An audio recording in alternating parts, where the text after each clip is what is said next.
सदा चली आई प्राण जाई पर बचन न जाई रघुकुल रीति सदा चली आई प्राण जाई पर बचन न जाई रघुकुल रीति सदा चली आई जाई पर बचन न जाई।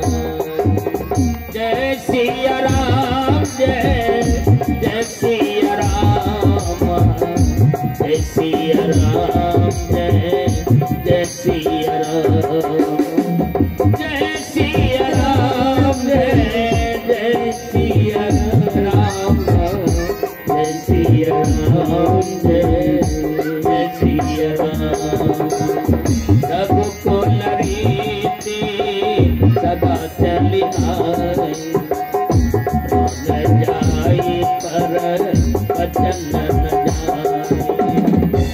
रघुकुल रीति सदा चली आई प्राण जाई पर बचन न जाई।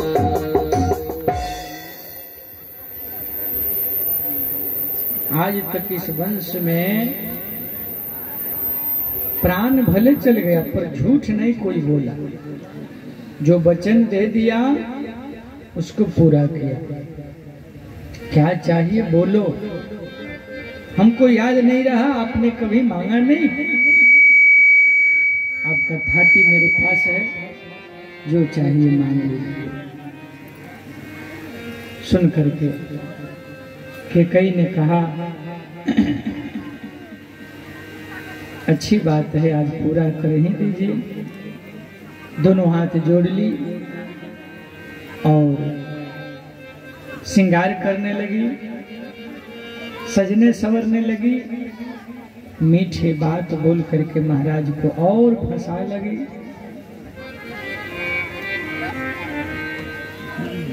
महाराज का मनोरथ तो है राम राजा बनेंगे,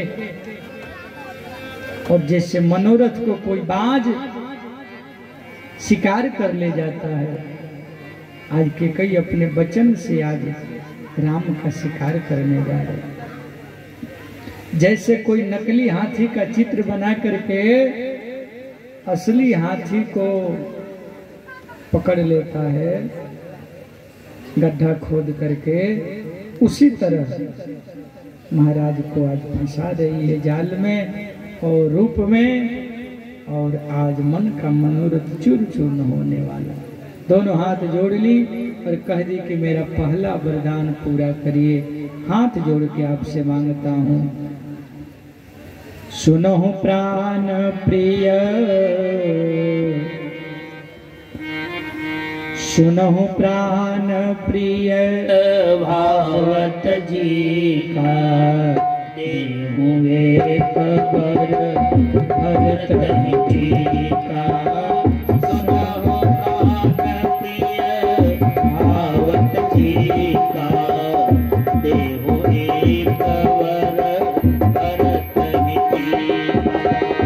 मांग दूसर कर कर जोरी, मांग दूसर कर कर जोरी, पुरवना लोहर मोरी, पुरवना मनोहर मोरी। तापस भेष विशेष उदासी, राम बनवासी। तापस भेष विशेष उदासी, 14 वर्ष राम बनवासी। जय सिया राम जय जय सिया राम जय सिया राम जय सिया राम जय सिया राम जय जय सिया राम जय सिया राम जय जय सिया राम।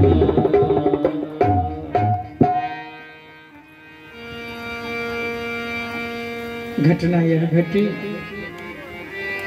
महाराज दशरथ ने सुना कि भरत के लिए गादी मांग रही है और राम को 14 वर्ष के लिए वनवास। महाराज को जैसे हार्ट अटैक आ जाए, ऐसा लगा ताकते रह गए और माथे हाथ, दोनों हाथ माथे पर रखे, आंख मूंद लिए और चक्कर आ गया, गिर पड़े और कहे कि कई क्या मांग रही हो? अरे सोच कर बोलो, क्या बोल रही हो तू? कई ने कहा ऐसे न बोलिए, क्या भरत आपका बेटा नहीं है? क्या मैं आपकी दुल्हन नहीं हूं? हमको बाजार से खरीद के लाए हैं। आपने वचन दिया है तो वचन का पालन करिए। जितने लोग हुए हैं सबने वचन का पालन किया है। बहुत सत्य सत्य कर रहे थे तो सत्य वचन का पालन करिए और मेरा वचन पूरा करिए। महाराज ने कहा कि हे कई, भरत और राम दोनों मेरा 2 आंख हैं। एक अपने नानी के घर है और दूसरा एक मेरे पास है। इसको भी हमसे दूर न करो, न तो ये दशरथ जीवित नहीं रहे। हमको और कुछ दिन रहने दो। देखो, राम को गादी का कभी भी न इच्छा रहा है, न राम चाहते हैं कि राजा बने। पहला वरदान जो है तुम हमसे ले लो, राम राजा बने, भरत राजा बने, कोई अंतर नहीं। पर जो दूसरा वरदान है ये अनुचित है। राम ने क्या बिगाड़ा है? मेरे दोषों का फल राम क्यों भोगेंगे? राम ने तुम्हारा क्या बिगाड़ा? इसलिए ऐसा न मांगो कि कई हमसे मेरा गर्दन काट ले लो, मैं देने के लिए तैयार हूं। मेरा मस्तक ले लो, मैं अभी काट करके दे दूंगा।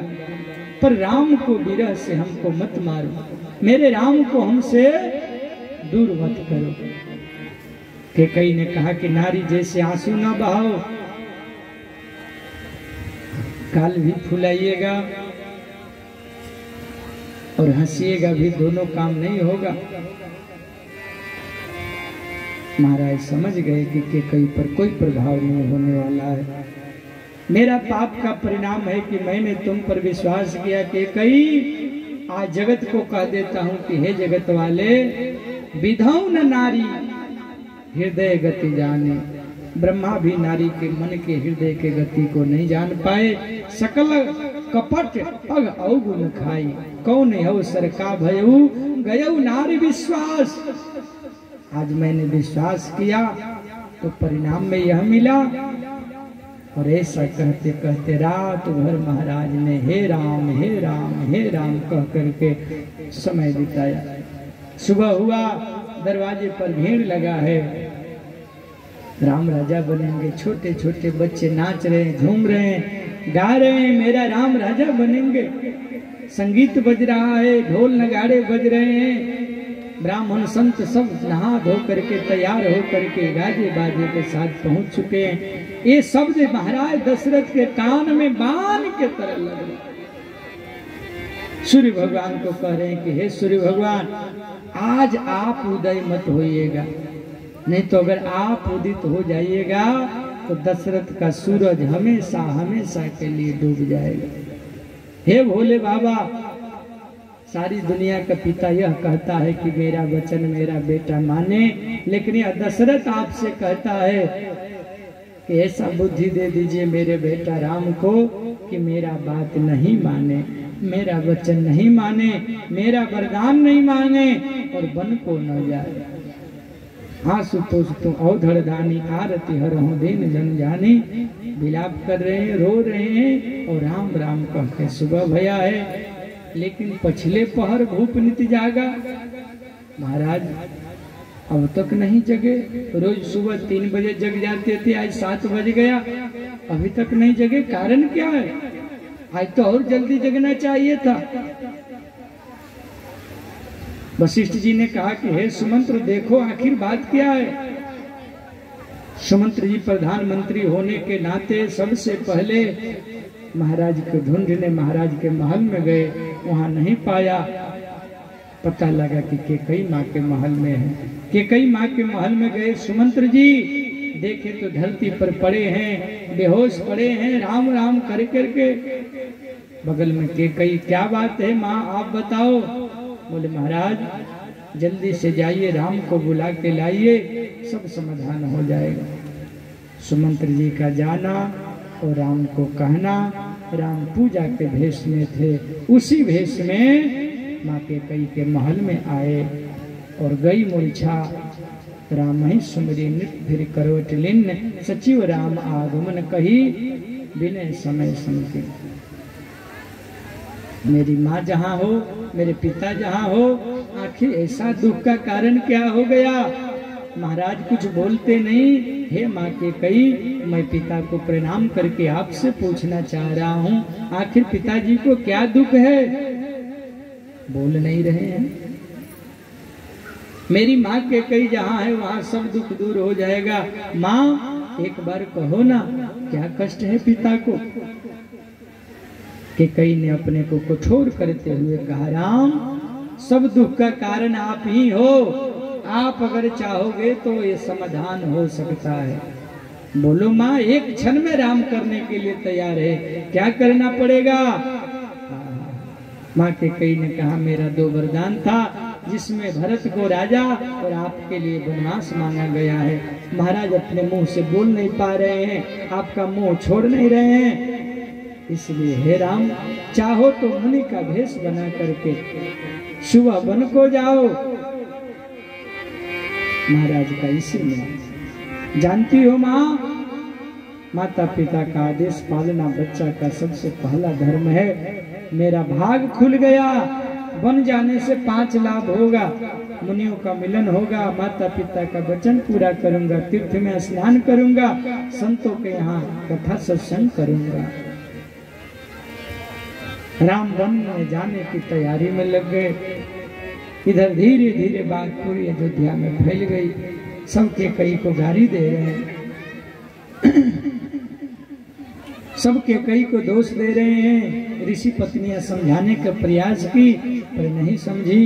राम तैयार होकर के सिया को बताए, लखन को सूचना मिला और राम पहुंचे माँ कौशल्या के महल में, माँ कौशल्या से विदा लेने के लिए।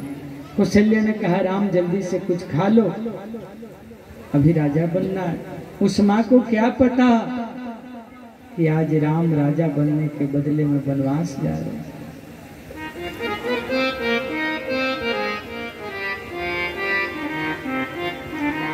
लेकिन राम के मुंह पर कोई भी जरा भी दुख का परछाई नहीं है। जीवन में दुख सुख आए पर हृदय चौड़ा रखना, छाती थोड़ा मजबूत करके रहना।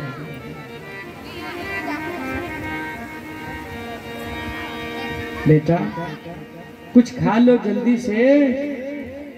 लेकिन धन्य है राम, आज का लड़का रहता तो क्या क्या कर देता, क्या सुना देता, लेकिन अपने पिता का बचाव किए राम।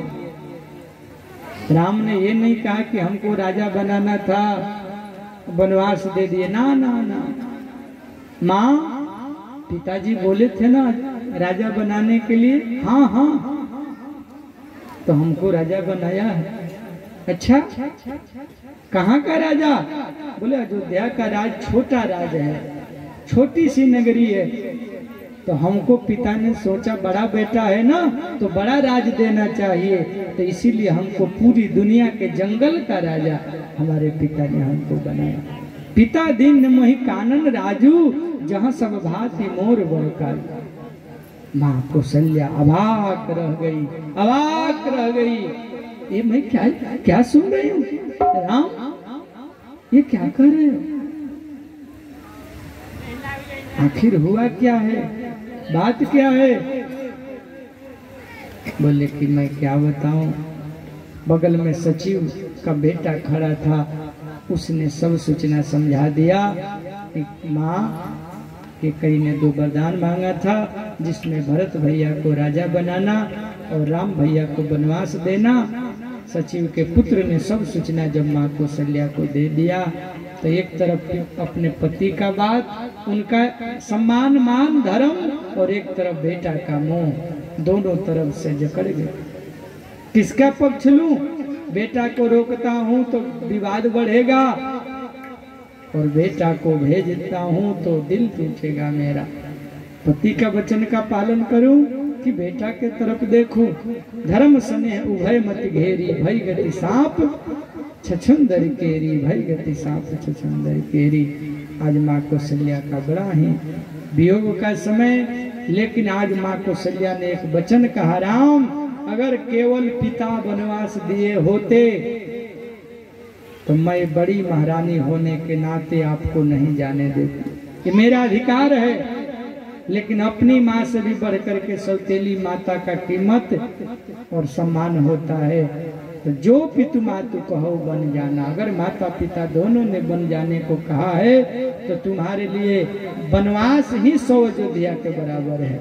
जाओ तो पितु मातु कहो बन जाना, तो कानन सत्य अवध समाना। इसलिए 100 अयोध्या के बराबर जंगल ही है। जंगल के देवी देवता ही सास ससुर हैं, बड़भागी हैं जंगल के लोग, अयोध्या के लोग अभागी हैं। और इस तरह से सिया राम जी ने माता को प्रणाम किया, आदेश मिला है। तब तक का सिया जी को सूचना मिला, सिया जी दौड़ के आई, प्रणाम की। उन्होंने भी कहा कि मैं भी अपने आपके साथ जाऊंगी, क्योंकि जिय बिन देह नदी बिन बारी, अतैसिय नाथ पुरुष बिन नारी। उसके बाद लक्ष्मण जी आए, वो भी जाने के लिए जिद किए, प्रभु माता पिता गुरु किसी को नहीं जानता, आपके सिवा मैं किसी को नहीं मानता, नहीं ले जाइएगा तो प्राण दे दूंगा, मैं तो आपके साथ जाऊंगा। राम लक्ष्मण सीता तीनों आज अयोध्या को प्रणाम करके बलकल वस्त्र पहन करके चल पड़े।